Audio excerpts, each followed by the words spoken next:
As humans, naturally, it's hard for us to get rid of that bias and that favoritism we have to anything that maybe we think is right. And when there's a vibe or an energy that sort of curates someone to be vulnerable, I think is where it's the best possible setting. It's something you can just feel. And if you feel comfortable in a setting, it's not saying that you can't challenge people to be uncomfortable, because I think that's where growth is. But they also have to feel comfortable to contribute, to be vulnerable, to sort of speak their mind. And that's where that vibe comes in, because people are overall sharing positive experiences. Welcome to Vibecast, the podcast that dives deep into the heartbeat of workplace culture. I'm your host, Kristi Skutvik. Join me in conversations with extraordinary leaders as we unravel their experiences, both positive and negative, that have impacted workplace culture. This podcast is more than storytelling. It's about actionable insights. Are you ready to transform the vibe at your workplace? Let's go. Today's guest is proof that business can be both deeply strategic and wildly creative. I'm joined by Shane Foye, second-generation leader of DW1, one of the nation's leading providers of job site services, tech entrepreneur, family office leader, art curator, and someone who's deeply passionate about the intersection of people, process, creativity, and culture. From building enterprise software and scaling a nationwide business to curating a contemporary art collection focused on neuroscience and human connection, Shane brings such a unique perspective on leadership and what it really means to create a vibe people can feel. This conversation is about family business, intentional culture, art, energy, growth, and the reality that sometimes the best things are built by simply being willing to learn as you grow. So listen in. Well, Shane, it's great to have you here. I appreciate you taking the time out of your busy day to make time for me and kind of share your story about, who you are and the business that you're in and how you've created what you've created alongside of your family. So thank you for being here. Thanks for having me. I'm really excited to have the opportunity to sort of share my experience and tell our story. Amazing. Well, as I always do, I like to start out every conversation with my guests, helping listeners understand how you define a vibe in the workplace. Yeah, I think it's a great question. I like the way that you framed it around the word vibe, more casual type of framing. For me, a vibe in the workplace is an energy. So it's something that you can feel. It's so hard to quantify for me, but when you're walking around the office, the way that someone looks at you, making eye contact, making sure that you're acknowledging them, you're asking them about maybe what's going on in their life, so that it's not just a pass through and very transactional. So it's like getting to like that deeper understanding of what allows each individual to have a purpose. And I think in life, purpose is so crucial, not only in the workplace, but also just in general.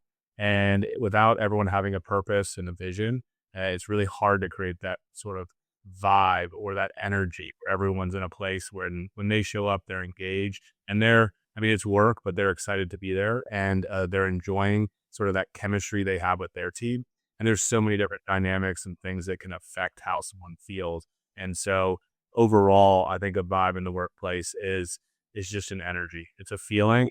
When it's off, you can really sense that. So it's so interesting that you say that about eye contact and like how people talk to one another. Because I was having a conversation with my 16-year-old on Sunday afternoon, and she had hung out with some friends that she doesn't go to school with anymore. And she was saying that and they were her friends in middle school, right? And so they go to different high schools, and she was saying how she's like, "Mom, I really realized that like how they talk to each other is different, and they're almost like always annoyed with one another. And like my friends that I have now, like while we don't always see eye to eye, we appreciate how another perspective. And so it's interesting that you bring that up, right? Like the eye contact, and they go to different schools, and there is a marked difference between how kids interact at one school versus another, just based on the um the purpose and like the mission of the two schools are very different. And that, yeah. So, anyways, it made me think of that because it was, like, ever so slight, but she picked up on it because she's not around it anymore, and then when you're not around it, and then you go into an interaction where it's very different and that energy is different and the interactions are different, you can, like, feel it. Oh, 100%. And I mean, as humans, naturally, it's hard for us to like get rid of that bias and that favoritism we have to anything that maybe we think is right. And when there's a vibe or an energy that sort of curates someone to be vulnerable, I think is where it's the best possible setting. I think extremely wise of your daughter to like recognize that at such a young age. But that energy that the others are giving off affects how she contributes to the group. So a vibe for me is putting out. I don't want to keep being so repetitive in the use of the word energy, but it's something you can just feel. And if you feel comfortable in a setting, it's not saying that you can't challenge people to be uncomfortable because I think that's where growth is. But they also have to feel comfortable to contribute, to be vulnerable, to sort of speak their mind, and that's where that vibe comes in because people are overall uh, sharing positive experiences together. Yeah, definitely. Okay, so walk us back to kind of what started your journey, right? So I know the business that you're in, it has been a family business, and I think the kind of startup story is very fascinating that you've shared with me when we talked before. So, if you're willing to share that, I think that has a lot to do with like the roots of where you guys are at today and why culture and vibe have become so important to like everything that you do and how you've created that. But if you want to kind of walk us through your journey and the journey of starting the business by your dad, I think that would be helpful. Yeah, of course. In a very fortunate and blessed situation, standing on the shoulders of many before me, but sort of backing up 27 years ago, just relative to the business. I was born in DC. My dad at that time was working for BFI. Prior to that, he was working on Wall Street for Ping Weber, Neuberger Berman. My mom was working for the Washington Post, and he did it a way to get to DC. So he left his job and went and became a trash salesman in very metro parts of DC, just because he was trading waste management stocks on the market, but more importantly, because my mom brought him to DC. And so he was really successful in that role when he was at BFI in DC. They ultimately brought him from DC to Charleston and then to Atlanta. And so I moved to Atlanta when I was about 4. My sister was born right before then in Charleston. And so when we moved to Atlanta, my dad was working for BFI. My mom was also working, had 2 kids. My dad was trying to figure out sort of a path in his head to how my mom could stay home with us and provide sort of an environment that we could grow up with our parents on a day-to-day basis. And at that time, BFI let him go.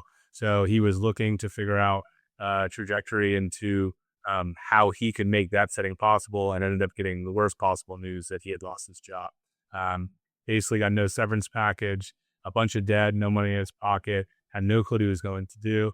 And traditionally, Irish Catholic family, faith, a big component of their life, but not always maybe as active. And at that time, at a time of like distress and uncertainty, turned to God and prayed for some direction. And that night, he said a dream from God to start a waste brokerage. The name Discount Waste, everything you could imagine about how to do it. There weren't waste brokerages at the time. Woke up the next day, started bootstrapping the company. No experience in that. I would say that naturally is very an entrepreneurial mind, visionary mind. And I think from a young age, he was in a very severe car accident when he was 16, paralyzed for a year. But he knew after that that he was gonna build something successful someday. Just didn't know when or how. And as opposed to taking a lot of risk in the early years, this opportunity presented himself. And so that day, he woke up, tried to figure it out, get same day financing from Dell to get a computer, and went to bed that night looking for a better name than Discount Waste. But God never gave it to him. And so we were Discount Waste for 25 years and we rebranded going on 2 years ago to DW1 just to better represent all the services that we provide, but also have a more modern lens for our employee base. So bootstrap that primarily focused on permanent waste services. So think large facilities, Coca-Cola headquarters, Northside Hospital, Quaker Oats, throughout just the Atlanta community. I'm an extremely talented salesperson going around offering his service that, hey, I'll do anything I can to get your business. I'll come sweep around your dumpster once a week. So as a child, we'd sweep around the dumpsters together, and just make sure it was sort of a clean and presented environment. And that sort of gets to the early days of our ethos around providing the best possible customer experience. Mhm. So that escalated. That is such an Um, interesting experience as a kid too, right? You're like, yeah. "Yeah, we're gonna go do it." It probably felt very normal at some points in time. Oh yeah. I mean, some of his customers like the Goodwill facilities throughout Atlanta. So we'd go there and then go into Goodwill and see what they had. So like it's a little bit confusing why are we around sweeping around this compactor or front load container and like it was good though. It was good from a young age that I could see like someone working hard and scrapping it together and there wasn't this large strategic plan for what was going to happen. It was so day to day, extremely unpredictable.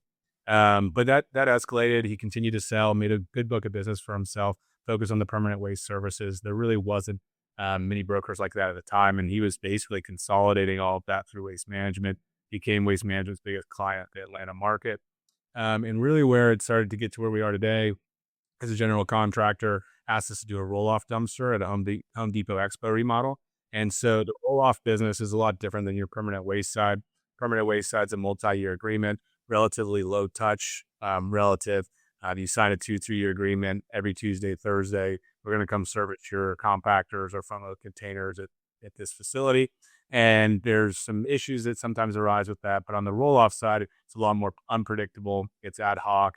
Hey, we need this delivered in, then we don't know when that dumpster is going to be full. So it creates this back and forth with the client that's a lot more communicative.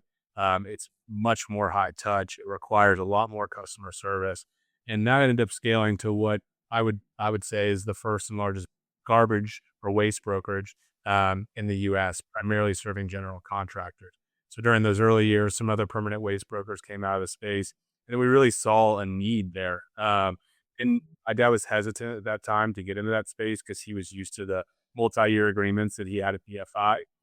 But there was an evident need. And was also very nervous to get out of the Atlanta market because he had just been working with vendors in that space. But did a job in Atlanta, was successful, went to Virginia, did a job, and then it sort of just ended from there. And then word of mouth spread that, hey, there's this group that'll help provide all your dumpster services across the U.S. So that really provided a new model. My dad was focused on the permanent waste side still. My uncle at the time, who's now our CEO, he had got let go from an engineering role and needed a position and was joking with my dad like, "Hey, I'll come work there." My dad said, "Yeah, I'll see you on Monday," and he took it serious. He was hiring up, and he's a huge component of why the culture is so strong.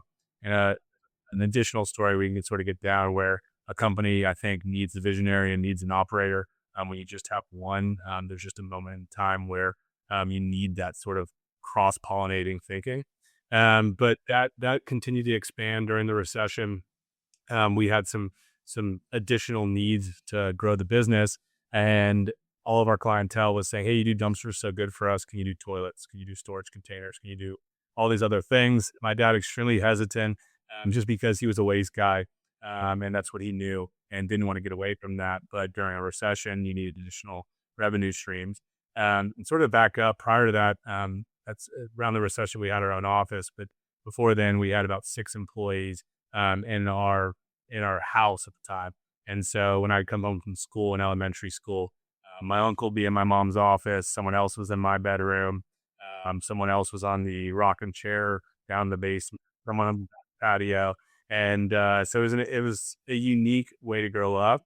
But I'm really grateful for that Yeah. experience. And And talk I'd come home about from energy, right? Like when you come home from school and there's like, I'm sure at moments it was stressful, right? When people were kind of all over your house and doing the work that they were doing. But like, I imagine like as a little kid walking in and like feeling that energy in the house of like making the deals and doing the thing in order to like make sure that everyone's taken care of. yeah, it was high paced. I think I liked it. Um, I was frustrated at times I couldn't go in my bedroom. Cool. But I do think I naturally gravitated to it. And I also in reflection a bit and talking with my dad, I've always been sort of confused. He really kept me at a really young age abreast to what was going on, was not uncomfortable talking to me about things, felt like my voice was really heard from a young age if I wanted to contribute. And it wasn't just like, oh, you don't know what you're talking about. It's like, hey, we need to get off paper here. Hey, we need to do like this. Just like not really knowing what I was saying, just instinctually. But he was really accepting of that information. And sometimes you'd see it as a child actually implemented, and you're like, oh, that's what progress is. Oh, that like you can take and you can turn it into something concrete. So energy was all over the place. It was scattered, but it was like a roll up your sleeves culture of, hey, we're gonna get this done. We're gonna figure it out any way possible. We're not gonna give up. We're gonna make it happen. So it's like for someone that I think naturally I'm a little bit more process oriented. It's like I couldn't have done what my dad did. I don't think I could have thrived in that culture and that maybe like high risk, unstrategic component. And I don't know that he would be as well equipped to do what we're doing now. So like it's this moment in time where it's just so different, and it's like It's where you like can where become. opportunity meets the hard work, right? And people will call it luck, but it's like, where your hard work and your skill set is meeting the opportunity just, like, right at the right time. And it was, like, the same thing for him, right? I don't necessarily call it luck because I don't I don't I don't know that I believe in luck. I think there's much more behind it.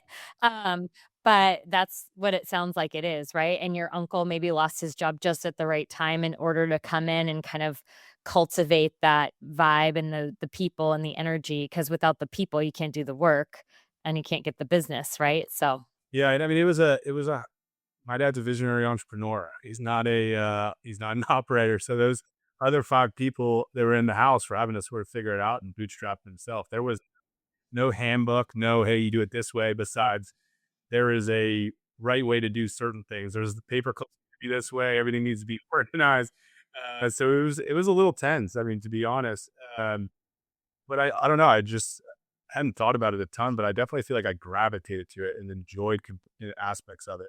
But it was confusing because he's really busy trying to build something, and so there's not a ton of time to communicate and really explain what's going on in real time because it's moving 1,000 miles per hour. uh-huh, uh-huh.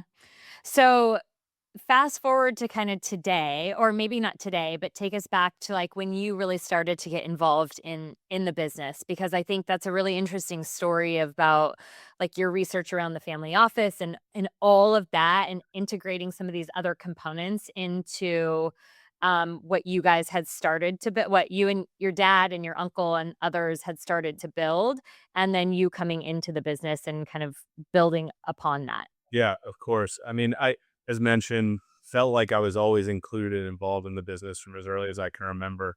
But at 10, again, back to sort of that like stereotype and how my dad was raised, as his dad immigrated from Ireland and all no money in his pocket, trying to figure it out. Very harsh sort of environment was, I wasn't doing enough at 10. I needed to get a job. So I was a busboy. At 10? And yeah, I still don't know how that, like, legally if it's possible.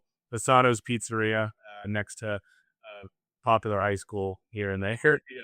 So I worked every Friday, Saturday as the only busboy, and so the football teams come in and just, like, swarm the place, and I think that was my ability to, handle that at such a young age was probably because of just, like, the osmosis of being around that high-paced environment and the house. But that was early, and then throughout those middle school years, we do football during the summer, and people would leave football and go hang out. I would leave football and I'd go to work, and that was just like expected. So I worked. My uncle is really gracious this time, sort of helping guide me into really like basic things. When you have that intern, but you don't really have the work for them. It's like he was trying to figure out what do I have him do. So that was like during the summers, primarily, or any sort of break during school. I was very religiously there in middle school and high school. Um, and, and after high school, I went to University of Georgia in Athens. During the original summers, freshman, sophomore year, I would spend the summers working, also at Discount Waste at the time, in just different capacities and learning. Wow. Were you ever Really, like, "What am I doing here? This is not what I wanna do," or did you just always know that you wanted to be part of what was happening? I don't know that I wanted to be part of it. I sort of wanted my own like path and destiny. But at that time I was just young and dumb and like needed money to make it through college. So I was grateful for the role and it was sort of expected of me. And then same thing in like junior summer. I had the opportunity to study abroad twice, which I would highly recommend to everyone, and really grateful for that experience.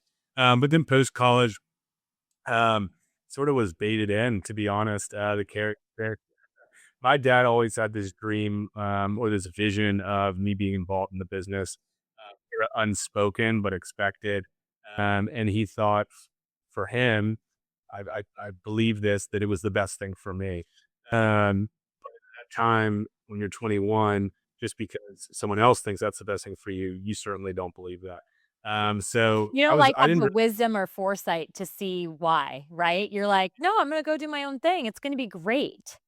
Yeah, and there was probably a lot of, like, selfish reasons on his part, and emotionally, one being I want my son to stay close to me and his mom, and, like, I wanna be hang out with him and be a friend, and if he goes to New York and does something in finance, like, that means, he's gonna be right here. So, like, parent now of 3, like, really, I have a lot more appreciation for that, but at that time, I didn't.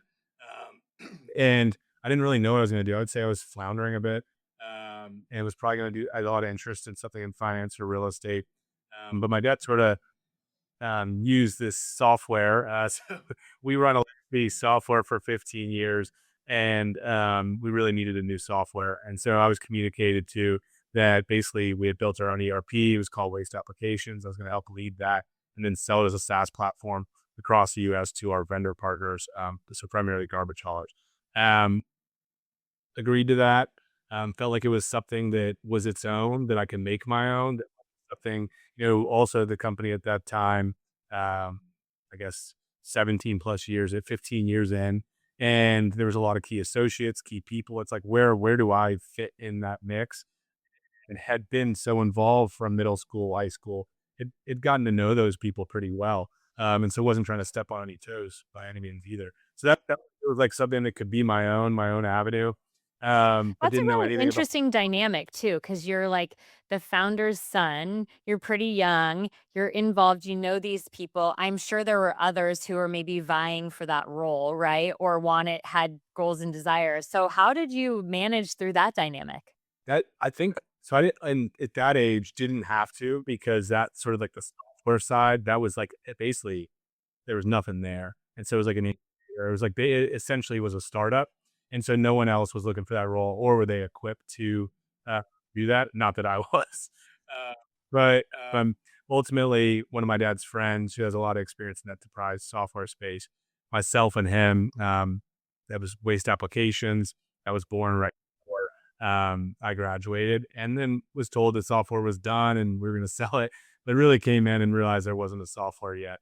And it was like this idea, back to just sort of the simplicity of how some of this stuff forms, is like our now CTO came over to my dad's house to help him with like get a Jeep top off. And for my sister, because my dad's not very handy, nor am I now. So that generates. And they were joking. He was like, "Hey, yeah, the software's causing a ton of limitations for us." They go, "Yeah, I've seen that. We can code that in 3 months and be done." 10 years in now, we're still developing software constantly. But that was sort of the joke. And then myself and the CTO really started to bootstrap it. Me more the business logic, because I grew up in the business and components of it, but I had a lot to learn. And then him more like the enterprise software side. So we, at the seat of our pants, built our own ERP in the waste management space. And so we got this pipe dream that it was going to become the leading SaaS software in the waste space. Without any technology background for me, never developed a product roadmap, never put together pricing for a SaaS software, never done demos before. And it was just me and him. So it was a very small team. And he was a very great developer, but as you can imagine on the developing side, like usually developers are not great business people. So there was like this weird lot of youth in me. My dad was more of like, "Hey, we want this to work. It's a pipe dream, but I'm not really involved." And then so we were just bootstrapping it. But in hindsight, really, really great experience for me. It was essentially an MBA in technology we sold that as a SaaS software to a lot of garbage haulers across the US. So I was able to go night to a lot of these vendor partner of ours, see how they operate, walk in not only as a software, selling a software or implementing a software, but also almost as a business consultant. Like, have you looked at it this way?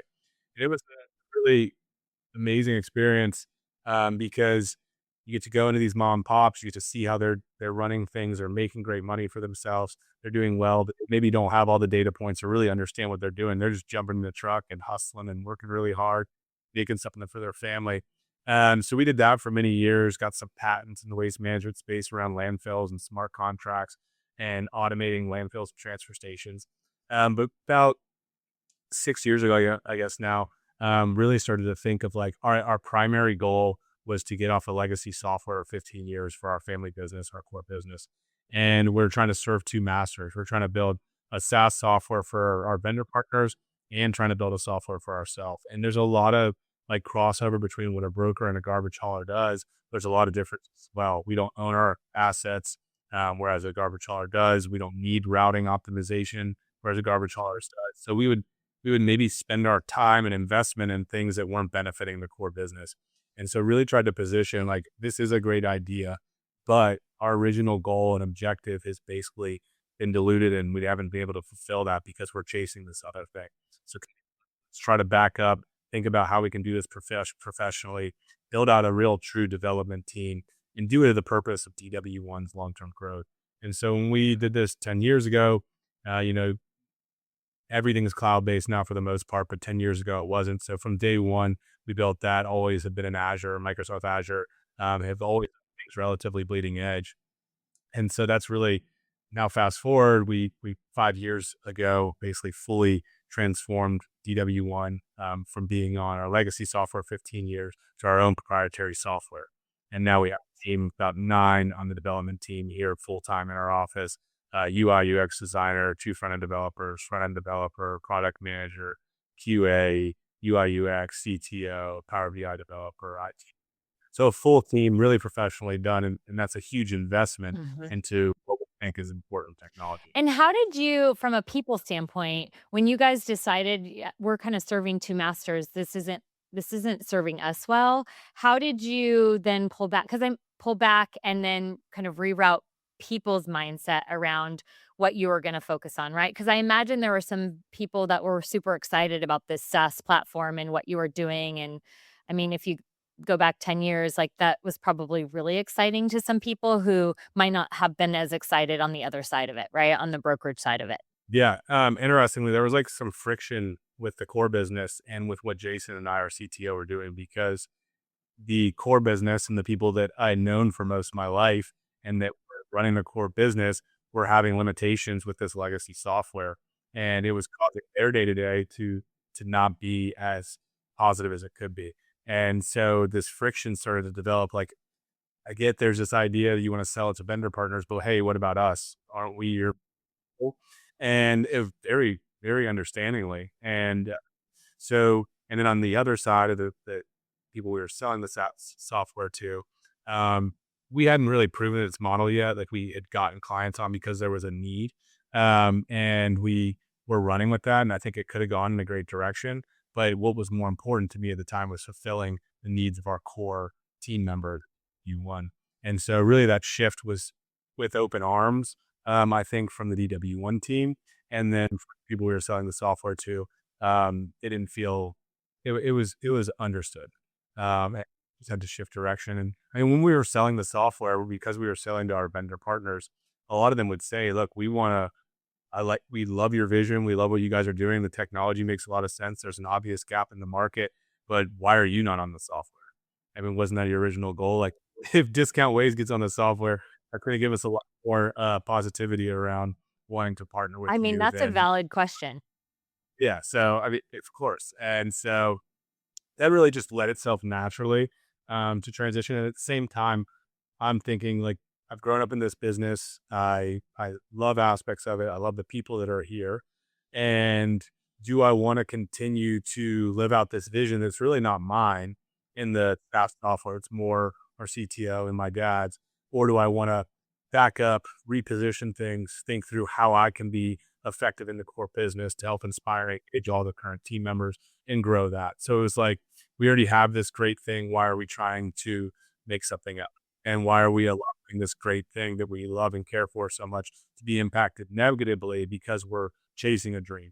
And so I just had to really shift that thinking and get all the key stakeholders on board to being open to that because there was obviously a big investment into this SaaS software component. But there was a lot it was usable for our core business. Yeah.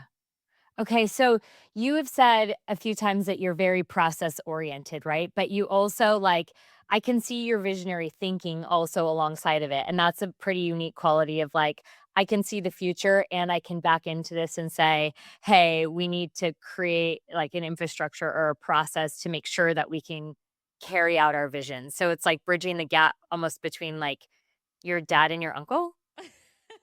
Yeah, no, yeah, that's I actually I don't even think I used that analogy when you and I talked, but I consider myself to be sort of in the middle of my uncle, maybe gravitating a little bit more toward my uncle, just because I haven't really worked with my dad on a daily basis. He'd never been in the office, so Richard, my uncle, really more my mentor, the one that I saw work on a daily basis, how he operated and engaged with other team members.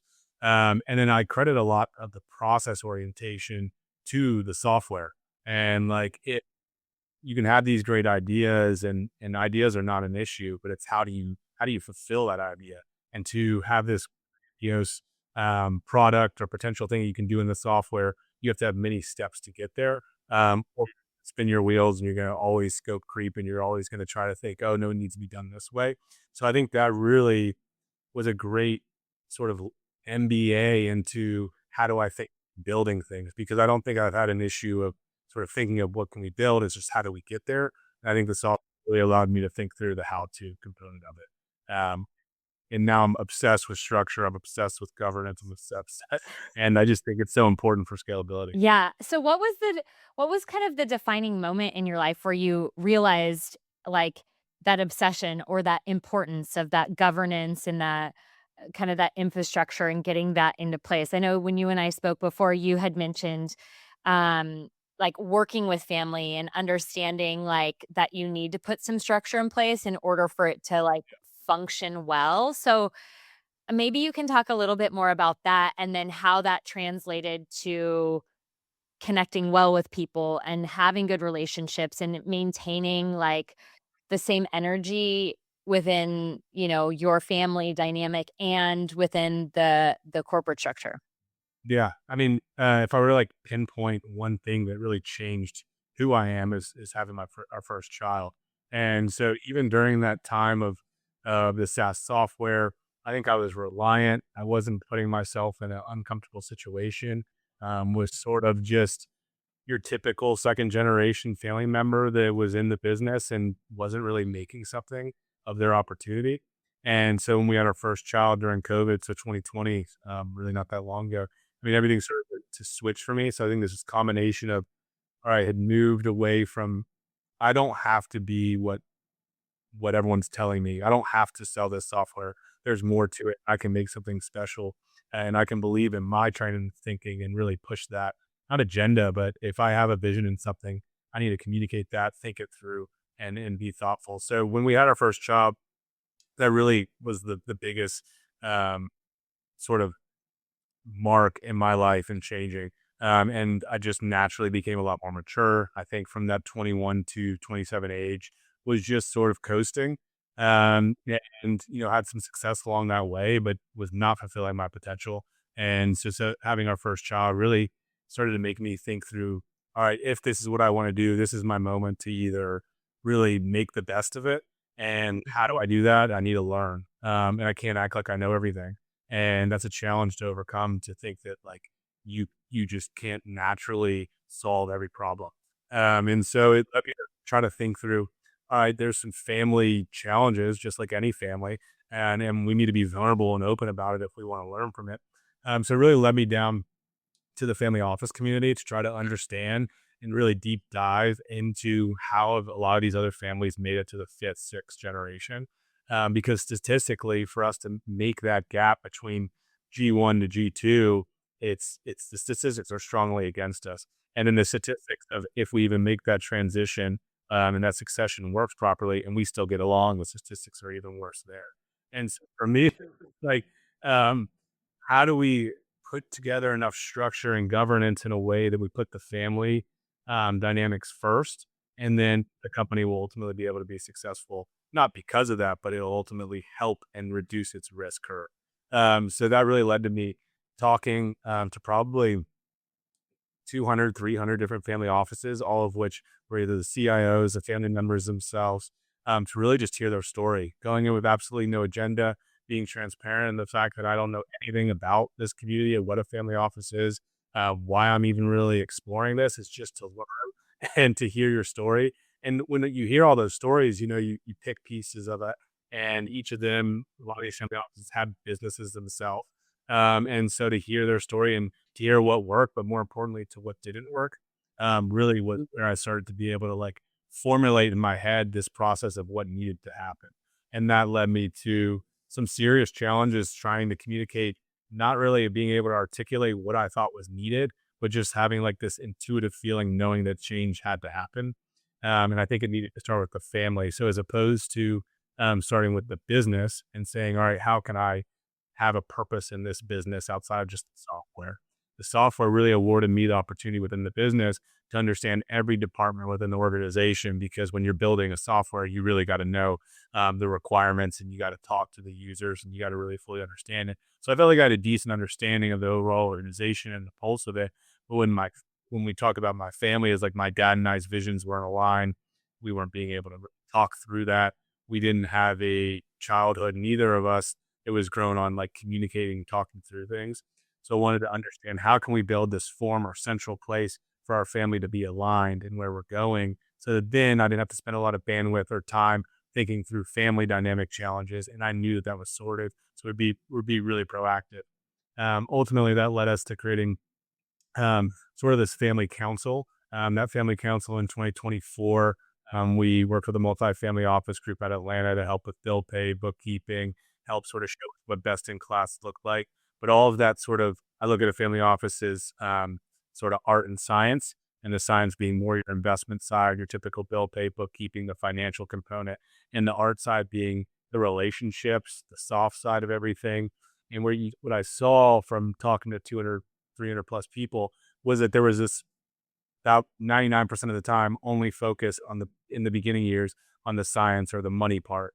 And I knew that that wasn't was not going to ultimately breed this like ground for us to allow my children, my sister children, and others to have a communication um, improvement in that next generation. So really wanted to focus on that soft side. And when you think about just your typical like best in practice and family office, a lot of that's on that science side. So it's like, how do we build a team that can help us? And that led to needing more operator type people on the family office team. So having the people that are really good at the family office component, but also the people that are good at facilitating conversation, working through understanding what people are saying. And so we did our first family strategic plan in 2024. That was a 2-day facilitated by about 4 to 5 outsiders. And that was about 9 months of work in advance of that.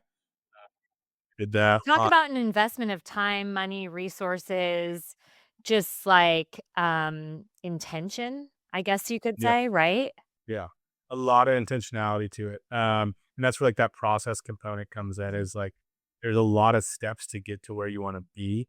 And thinking you can just be there, and take the fast road really is never the solution. So like, how do we break that down? And what made sense to me didn't make sense to everyone else, because those other people didn't talk to 300 people. So like, I couldn't communicate that. And Well, so and how it's did you like get my that, like, work. 200 to 300 family office information, like, out to everybody else? Because that you're right, like, they didn't have that same experience, so how do you translate what you got, which is invaluable, to others to help them understand what you're trying to get to? It took time. I mean, and that's then like a realization, probably more recent than anything. It's like some things, especially when you have some of that visionary tendencies and you just want it to get done, and you then also process and the many steps that need to happen to get that thing done. Some things just naturally take time. And it's like I can't force that thinking on someone else. It needs to come from them. And I was really trying to force it. And that was not working. And it was causing more friction. And so I really I had to communicate this vision to other people and allow them to quarterback that instead of me trying. And that really that facilitation really, really helps some outside counsel, some outside perspective. But I will just say I'm really fortunate. Went through some really hard times of my dad and I not talking, our family just being not in a great place. And that's where you could see the business not working for us or working against us. So And that's what I interesting, right? How that like bleeds into you think at some point too, like, oh, we can keep this. I talk to a lot of people. Oh, I can keep this thing happening in my personal life very separate from the work that I'm doing. And that just isn't the case ever. it's, It's it's impossible. it all bleeds over. And if I'm not my best person at home, it's bleeding over to the business. If work is putting me in a mood and I'm bringing that home when I go home to my kids and my wife, bleeding over, and then it's just it's toxic. It's circulated, and so it all bleeds over. But that, it was a challenging time. It was we had our first child. It was COVID. Um, Knowing that you wanted more of yourself and you wanted more for your nuclear family, than what maybe you were able to give at that time, and you knew something had to happen, but you didn't know what yet. And so that's where I think is a good learning lesson is just dive into it and learn, and not you don't have to solutionize. And in software, I always wanted to solutionize. So that component, you can't just solutionize because there's so many different people and dynamic and a different opinion and a thought, and you can think, oh, this is going to work out perfect, but you don't really know how others are going to react to that. Yeah. And as I know your kids are younger, but as your kids get older, I mean, that is a skill you will use with them too. Because my 16-year-old will come home from school or wherever, and there's like a problem she wants to talk about. And we've gotten better at communicating with each other. Like last night, she wanted to talk about something, and she's like, before she even entered into the conversation, she's like, I'm not looking for a solution. Yeah. I just wanna get it all out, and I'm like, "I really appreciate you telling me that," because my tendency too is to find a to if there you have a problem, let's find a solution, like, I have wisdom I can give you. She's like, "I don't want advice, I don't want a solution, I literally," and that is really hard to do in a business and in your personal life, is not create a solution to a problem and just listen. Wow, so much harder than one would think. Oh, it's yes. You're just sitting in your pants like, "Oh, this is what you need to do," but that doesn't ultimately, and they need to come to that realization themselves. That's where questions can be helpful, just experience sharing. This is what I went through at this time, even if it's not fully relatable, just them hearing that can trigger some. I truly believe that all you need is one person to frame something away, and it completely can change your train of thinking and thought. Yeah. Um, Well, and a skill of a good leader too is just listening, right? Like, so you can like really seek to understand versus just like kind of listening to respond. And I think when you listen to respond is when you're trying to solution something, right? And when you're just listening to understand, sometimes you might even come up with a different solution later down the line because you're actually truly in the moment, present, listening to what they have to say. Yeah, no, 100%. And I mean, we think that when we're trying to answer that quickly, that it's going to be the solution. But then if you really think about things in the more macro aspect, when you think you have the right idea, it usually doesn't result in that first idea. It's a very iterative process, and whatever you implemented to start is not the ultimate outcome. And so to think that we just have the intelligence and wisdom to be able to give someone the solution, that's gonna be the perfect solution for their case in point. It's there's so much behind the scenes that we just don't know, and so many layers that are different, but we can experience share, we can ask questions to help them think through that differently. And so that's really what I was really, I guess, yearning for was this ability to communicate, and how to and have a form to communicate. And that's something that I think maybe my sister, myself, my mom and dad were needing. And it was this weird point in time is software not focusing anymore, having a first child, COVID, wanting to understand what my future looked like. I operate more in five years, 10 years ahead, sort of like what does that next decade look like? And then how can I back into that? And so without that, I don't feel like I can be my best. And so all of that led me to like, how do we create this and how do we build this together? And as opposed to playing a victim and saying like, hey, I'm the one here. Hey, where's everyone else? Where are you guys here on a day-to-day basis? It was like, no, this is a great opportunity and I need to be grateful for the situation that I'm in. And how can I inspire and engage those around me? And in frankness, differently, I went the complete wrong route and tried to engage, say, estate attorneys or people that are like maybe more focused on like what the outcome was in there instead of like actually going through the mud together. And so I feel like family and I went through the mud together and we still have plenty of challenges just like anyone. But us sort of working through that and doing basic things in a 2-day strategic plan, like having to develop a mission, vision, and values together is something that like it's so just required a lot of a corporation or a business. And a lot of people think that there's no real purpose to it. But just that exercise of having to work through together, you learn so much about the other individuals that you're working with creating that together. Yeah. Yeah, because you're forced to communicate, right? Or kind of give some perspective of why you see it one way versus another way, and the same person does this or the person across the table does the same thing with you. Super, super interesting. It Um creates a combination. Exactly, exactly. What I love is that you put relationships first before you put, like, the business structure or, like, the transactions or the strategic plan first, and that has seemed or proved to be almost like your differentiator. I don't know. I don't know your competitors, and I don't know your market as, like you do, but, it sounds like you guys have been able to differentiate yourself and grow your business because of those relationships with client partners and vendor partners and your internal family, is that's where it started. No, I definitely think so. I mean, like we can have a great attitude, great effort, and like show up every day and do things the right way. I mean, there is a right way to treat people. And there is a right way to respond and not look for a quick buck. And then more importantly, if we're not taking care of our people, then ultimately the customer is going to feel that. And that just dilutes the customer experience. So it's always been how can we take care of our people? How can we grow and develop them? How can we make an environment that they feel comfortable? And we're going to ask them, and it's a high standard, high demanding job. And so you're going to feel uncomfortable. And if you're not growing. But we want them to be in an environment that they feel comfortable, that they can feel like they're contributing, that they have a purpose, that they have sort of a piece in the pie. Um, and that's hard to do. And so it's a forever learning and growing opportunity to just continue to make better. Yeah.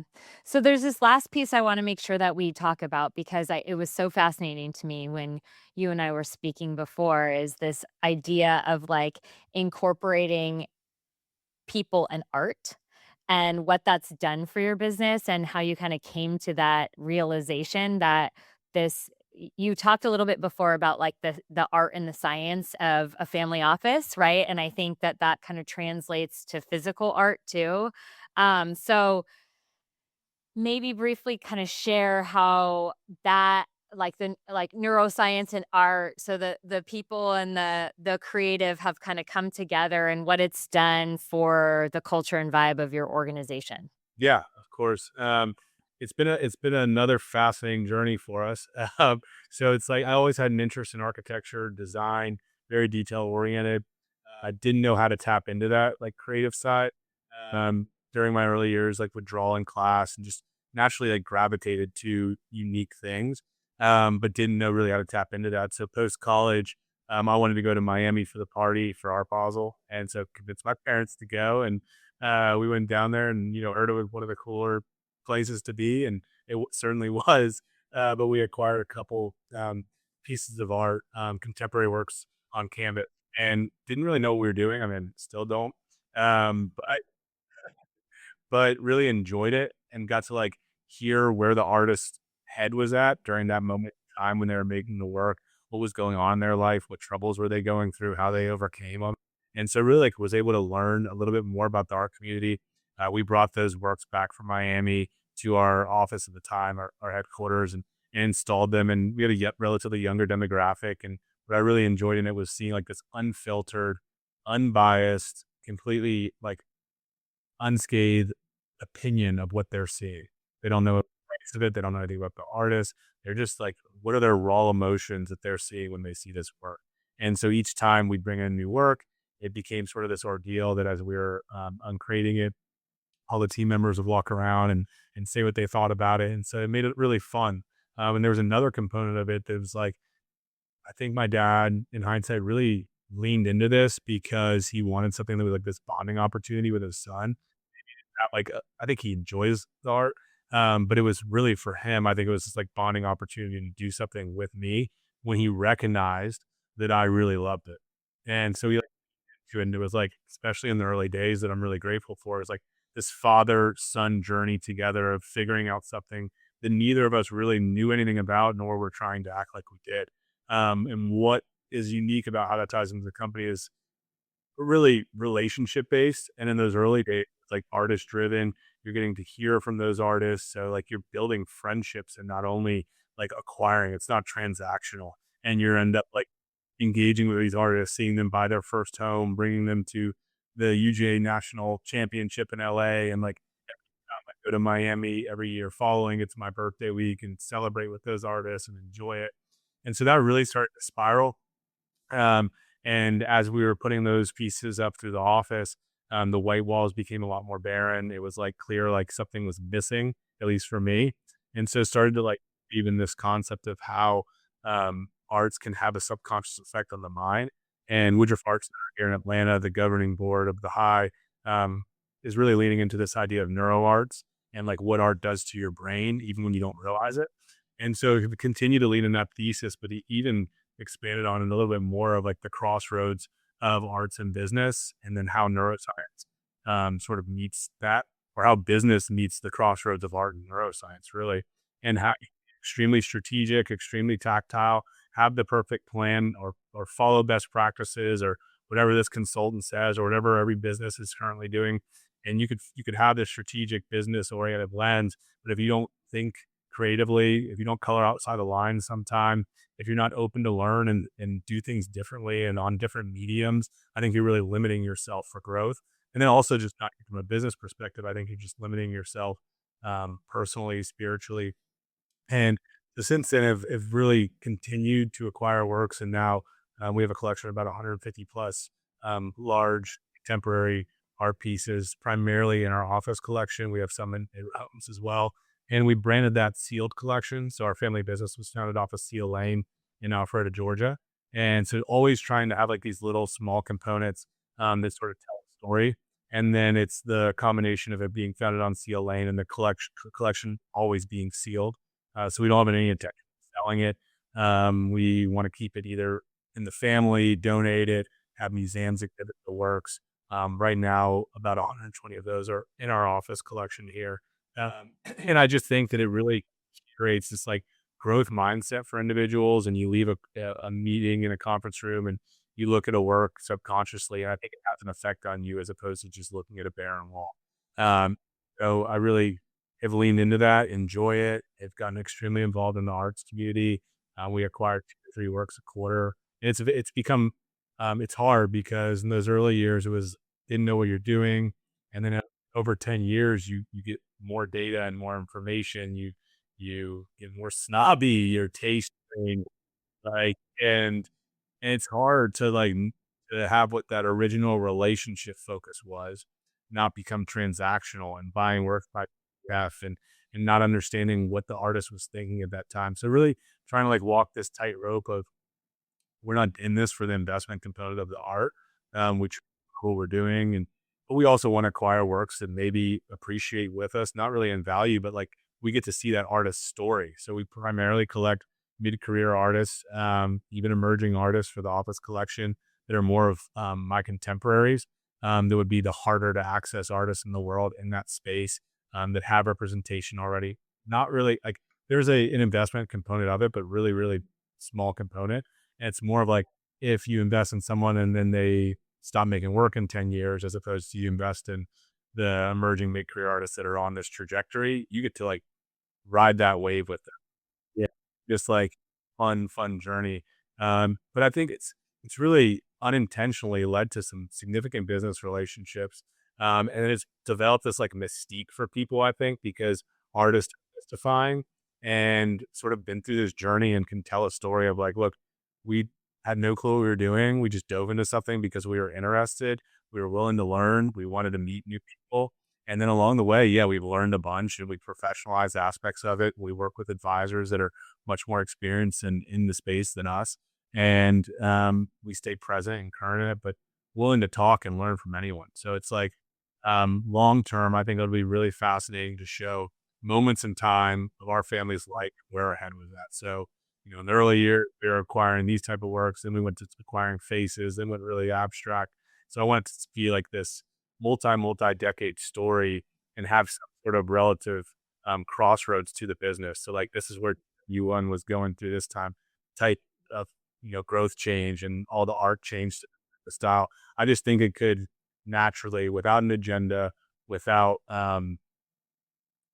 premeditating it too much, will create like really interesting journey and Well, story. what you just shared about, like, where you started with the art journey and where you're at today is really a story of where your dad started with the business and where you guys are at today, right? Like, didn't really know what he was doing, like, just bootstrapped it kind of because it was fun, he needed to figure it out, and then you professionalized it over time, right? And it sounds like that's the same with, like, the journey in art, and so as you're talking through, like, how it tells a story, like, it really parallels where you guys have been and where you're going, which is super fascinating and, again, around relationships of, like and conversations, which is just really, really, really important in connecting, like, humans, right? And creating something beautiful without ever really knowing what's gonna come of it.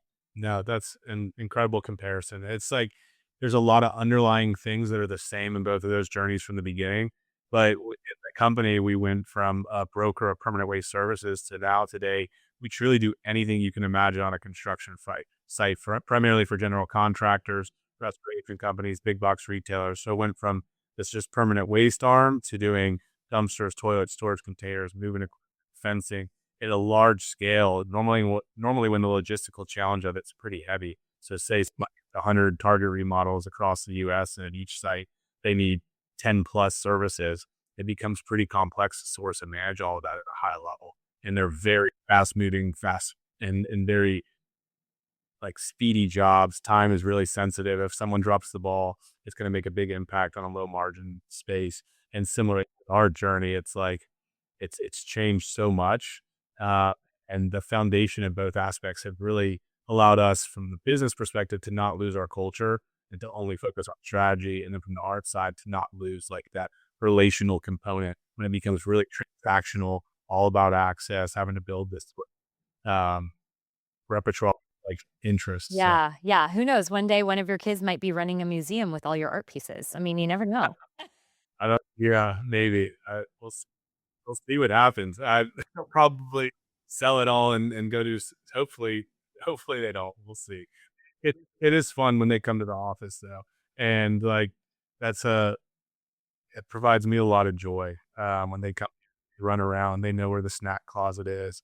They know to get the snack. They come. They see Dad's office. They talk to people, and I hope that maybe a little bit of a different journey than I had, but I hope that they can sort of grow up in the business and seeing their dad go to a place that is not to like make money, but it's to inspire and engage a bunch of other people and be able to sort of just help where they can and to serve a bunch of great people and clients and vendors and make an impact that's more than Yeah, just something money. yeah, that's awesome.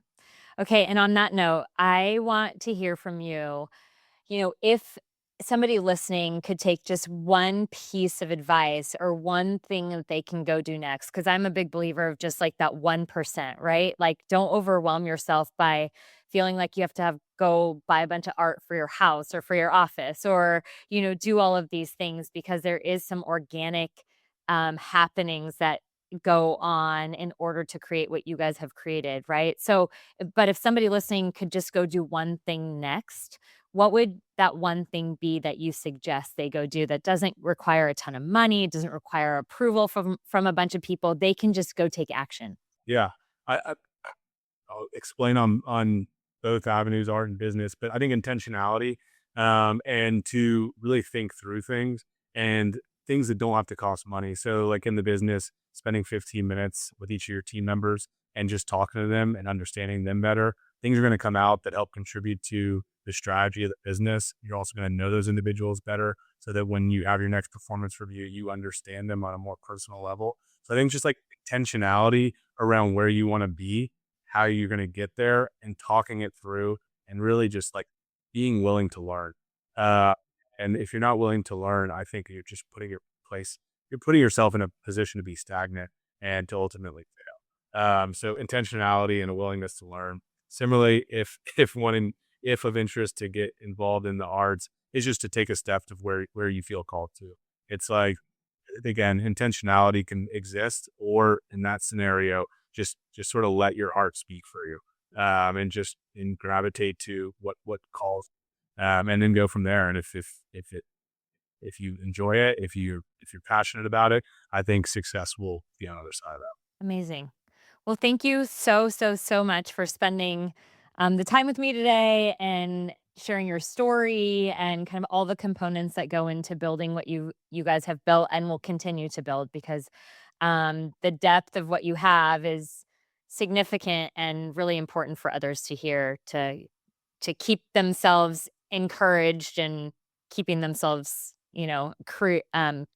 creative and courageous in taking next steps. So I really appreciate you. Yeah, no, thank you so much for having me. I think it's a interesting story on how to build, but I think more importantly, I think the lesson I take from it is like everything takes maintenance. And so like it's just the beginning for us. And I'm really excited to see where we are in 5, 10, 15 years, not from like a top line revenue perspective, but really like what does that team look like? Uh, where's the vision, where's the purpose, and what's that vibe that we have in the office? Because if we lose the vibe, we lose everything. You can feel it when you walk through and it feels stale and stiff. You know something's going on. Thanks for having me.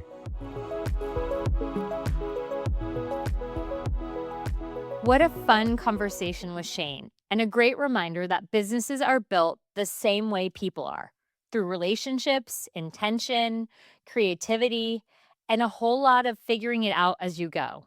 I loved Shane's perspective that vibe isn't something you can force. It's something you feel when people are connected, curious, challenged, and genuinely seen.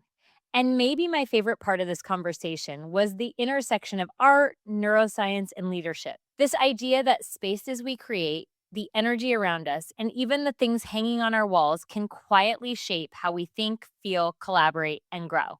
There's something really beautiful about that. That culture is emotion, it's creativity, it's human connection, it's the feeling people carry when they walk into a room. So, whether you're building a company, leading a team, raising a family, or just trying to create a little more meaning in your everyday life, I hope this conversation reminded you to stay intentional, stay curious, and maybe even color outside the lines a little. So, as always, stay curious, stay courageous, and keep vibing, my friends. If this episode inspired you and you want to see how you can take the next step to creating a better vibe within your organization, I'd love for you to download our complimentary 75 Vibes worksheet.